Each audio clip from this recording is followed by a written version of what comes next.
تو ایسی صورت میں نوافل کو چھوڑ دیں، لیکن اس سے ہرگز یہ مراد نہیں ہے کہ آپ مستحبات کو ترک کرنے کے لیے واجبات کو بہانہ قرار دیں۔ نوافل اور مستحبات کا ثواب واجبات سے زیادہ ہے، چونکہ ان کا بجا لانا اللہ سبحانہ و تعالیٰ کی جانب سے لازم اور فرض نہیں ہے، لہٰذا اجر بھی زیادہ ہے، اور احادیث معصومین میں مستحبات کو بجا لانے کی بڑی تاکید بھی کی گئی ہے۔ قرآن کریم میں نوافل کا ذکر، وَمِنَ اللَّيْلِ وَتَحَجَّدْ بِهِ نَافِلَةً لَكَ عَسَىٰ أَن يَبْعَثَكَ رَبُّكَ مَقَامًا مَحْمُودًا۔ اے رسول، اور رات کا ایک حصہ قرآن کے ساتھ بیدار رہنا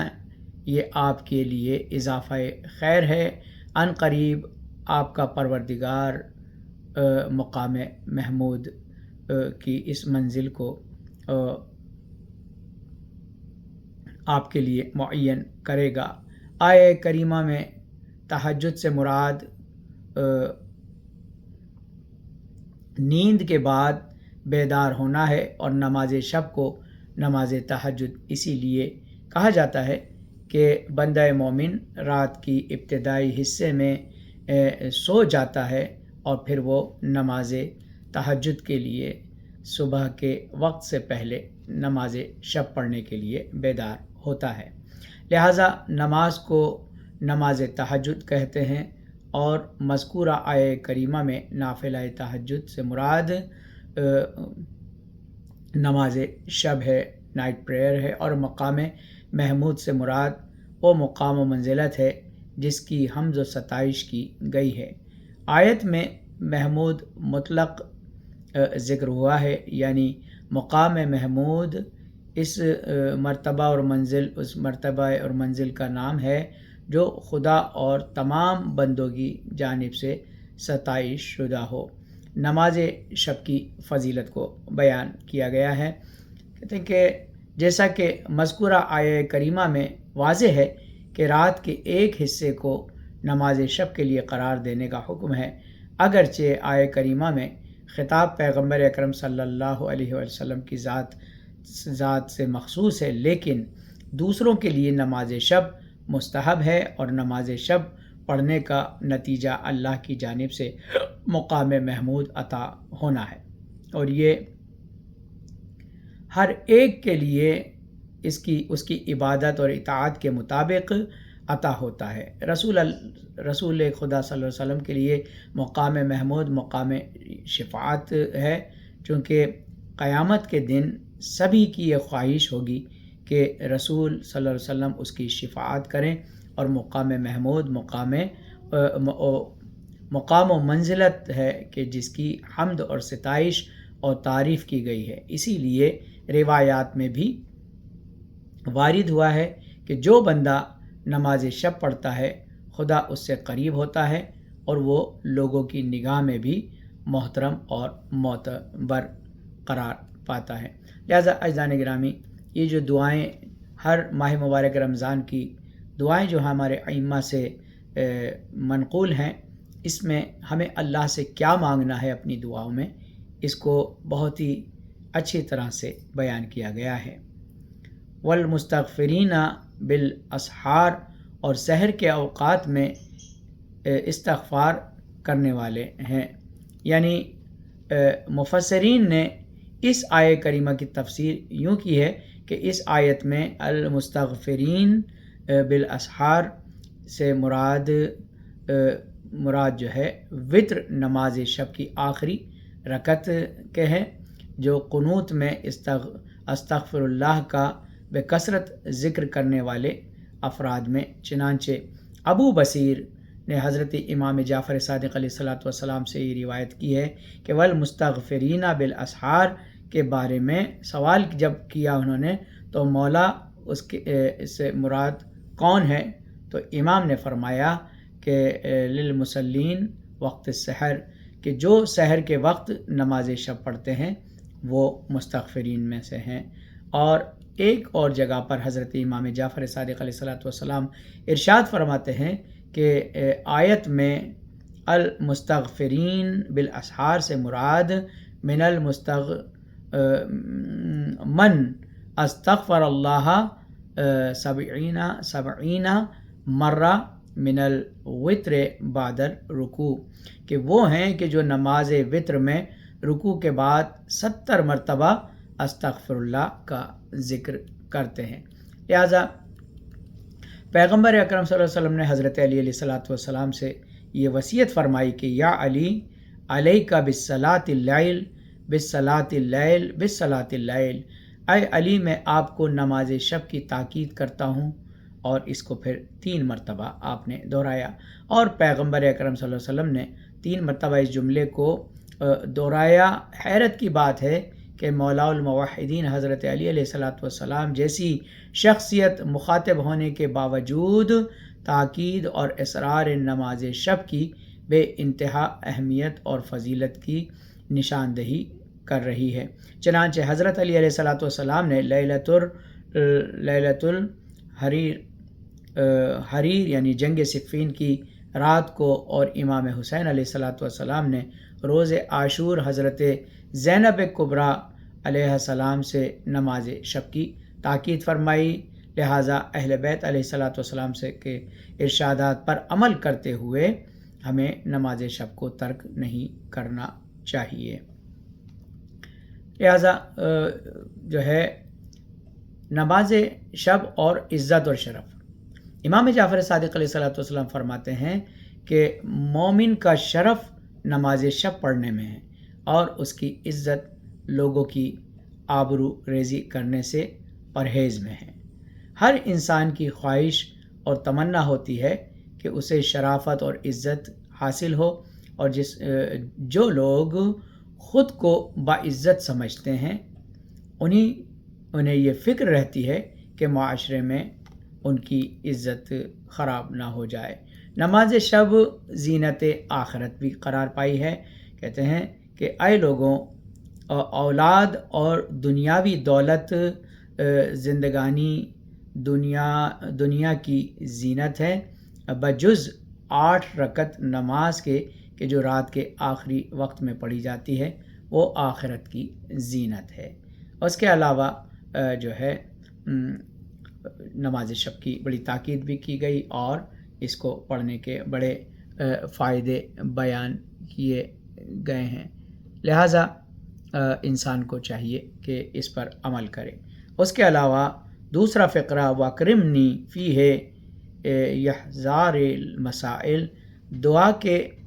اس فراز میں بندہ اپنے معبود سے درخواست کرتا ہے کہ خدا احضار مسائل کے ذریعے مجھ پر کرم فرما۔ اور اب سوال یہ ہے کہ احضار مسائل سے مراد کیا ہے؟ احضار مسائل کہتے ہیں کہ ظاہراً احضار مسائل یعنی مسائل کو حاضر کرنا،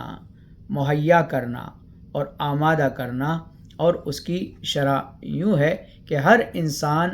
اپنے کیے ہوئے پر عمل کا ذمہ دار ہے، اور قیامت کے دن اس کے ہر عمل سے متعلق سوال کیا جائے گا، جیسا کہ قرآن مجید میں ارشاد رب العزت ہے وَإِن تُبْدُوا مَا فِي أَنفُسِكُمْ أَوْ تُخْفُوهُ يُحَاسِبْكُم بِهِ اللہ، تم اپنے دل کی باتوں کو ظاہر کرو یا چھپاؤ، وہ سب کا محاسبہ کرے گا، ان تمام چیزوں کو وہ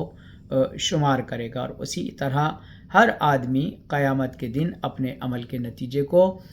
مجسم دیکھے گا۔ چنانچہ قرآن کریم میں ارشاد ہوا ہے کہ فَمَن يَعْمَلْ مِثْقَالَ ذَرَّةٍ خَيْرًا يَرَهُ وَمَن يَعْمَلْ مِثْقَالَ ذَرَّةٍ شَرًّا يَرَهُ۔ یرا کہتے ہیں دیکھنے کو، کہ اگر کسی نے ذرہ برابر عمل نیک انجام دیا ہے تو وہ بھی اسے دیکھے گا، اور ذرہ برابر عمل بد انجام دیا ہے تو اس کا بھی وہ مشاہدہ کرے گا، اس کو بھی وہ دیکھے گا۔ اس کے علاوہ دعا کا تیسرا فقرہ وقرب فیہ وسیلتی الیک من بین الوسائل، خداوند کریم کی بارگاہ میں بندہ مومن کی دعا یہ ہے کہ خدایا تمام وسائل میں سے اس وسیلے کو میرے لیے مہیا فرما دے جو تیری بارگاہ سے قریب کرنے میں میری مدد کرے۔ اب سوال یہ ہے کہ وہ کون سی چیزیں ہیں کہ جو اللہ سے ہمیں قریب کرتی ہیں؟ وسیلہ کیا ہے؟ قرآن کریم میں ارشاد رب العزت ہوا ہے کہ یا ایھا الذین آمنوا اتقوا اللہ وابتغوا الیہ الوسیلہ، اللہ سے قریب ہونے کا جو وسیلہ، اے ایمان لانے والوں اللہ سے ڈرو اور اس تک پہنچنے کے لیے وسیلہ تلاش کرو۔ وسیلہ یعنی ایسی چیز جو کسی مقصود کے حاصل ہونے کے لیے یا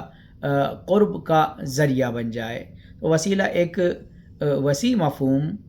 رکھتا ہے جس میں ہر اچھا کام اور ہر اچھی صفت شامل کی گئی ہے۔ یہ سب چیزیں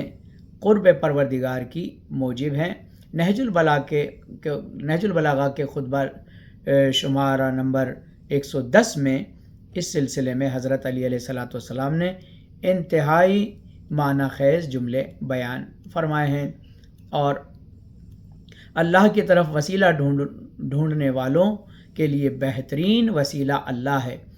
اللہ اور اس کے رسول پر ایمان لانا ہے، یعنی اللہ سے قریب ہونے کا وسیلہ اللہ اور اس کے رسول پر ایمان لانا ہے، اور اس کی راہ میں جہاد کرنا، اور وہ اسلام کی سربلندی چوٹی ہے، سربلند چوٹی ہے یا بلند مقام ہے۔ زکوٰۃ ادا کرنا فرض و واجب ہے، اور ماہ رمضان کے روزے عذاب کے سپر بنتے ہیں، اور خانہ کعبہ کا حج و عمرہ دونوں ہی فقر کو دور کرتے ہیں اور گناہوں کو دھو دیتے ہیں، اور صلہ رحم مال کو فراوانی اور عمر کو جو ہے درازی عطا فرماتا ہے، اور مخفی طور پر خیرات کرنا گناہوں کا کفارہ ہے، اور آشکار خیرات کرنا جو ہے ناگہانی موت سے بچاتا ہے۔ لوگوں سے نیک سلوک ذلت اور رسوائی سے بچاتا ہے۔ اللہ کے ذکر میں بڑھے چلو، اس لیے کہ وہ بہترین ذکر ہے، اور اس چیز کی خواہش مند بنو جس کا اللہ نے پرہیزگاروں کو سے وعدہ کیا ہے، کہ اس لیے کہ اس کا وعدہ سب سے زیادہ سچا ہے، اور تم اپنے نبی کی سیرت کی پیروی کرو کہ وہ بہترین سیرت ہے، اور ان کی سنت پر چلو کیونکہ وہ سیرتوں سے بڑھ کر ہدایت کرنے والی ہے۔ وسیلے کا مصداق جو ہے کہ اگر وسیلہ ہر اس چیز کا نام ہے کہ جو بندہ مومن کو خدا سے نزدیک کرتا ہے، تو بندہ مومن کو اس چیز کی تلاش کرنی چاہیے۔ خدا کی قربت کا ذکر، خدا کے قربت کا جو ذریعے سے بطور مثال یہاں پر دو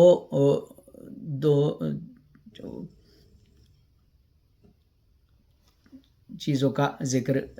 آپ کی خدمت میں عرض ہے۔ پہلا اطاعت، اور اطاعت خدا اور رسول، یعنی نہج البلاغہ کے مذکورہ خطبے سے واضح ہے کہ خدا تک پہنچنے کا بہترین وسیلہ خدا اور اس کے رسول پر ایمان لانا ہے۔ دوسرا قرآن کریم، امام سجاد علیہ السلام صحیفہ سجادیہ کی 22ویں دعا میں خدا کی بارگاہ میں ان الفاظ کے ذریعے سے دست بے دعا ہیں کہ خدایا شریف ترین منزل کرامت تک پہنچنے کے لیے ہمارے لیے قرآن کو وسیلہ قرار دے دے، یعنی شریف ترین منزل کرامت قرب الہی کے علاوہ کوئی اور شے نہیں ہو سکتی۔ تیسرا اہل بیت علیہم السلام، رسول اللہ نے ارشاد فرمایا کہ ائمہ معصومین جو امام حسین علیہ السلام کی ذریت سے ہیں، جس نے ان کی اطاعت کی گویا اس نے خدا کی اطاعت کی، اور جس نے ان کی نافرمانی کی گویا اس نے خدا کی نافرمانی کی۔ یہ ہستیاں مضبوط رسی ہیں اور یہ حضرات خدا تک پہنچنے کا وسیلہ ہیں، لہٰذا اللہ تک پہنچنے کا وسیلہ جو ہے وہ قرب اہل بیت، محبت اہل بیت اور ان کی پیروی بھی ہے۔ خدایا تجھے واسطہ محمد و آل محمد کا ہمارے اس مختصر سے عمل کو قبول فرما، امام زمانہ کے ظہور میں تعجیل فرما، ہم سب کو مزدوران جنت البقیع میں شمار فرما۔ ربنا تقبل منا انک انت السمیع العلیم برحمتک یا ارحم الراحمین۔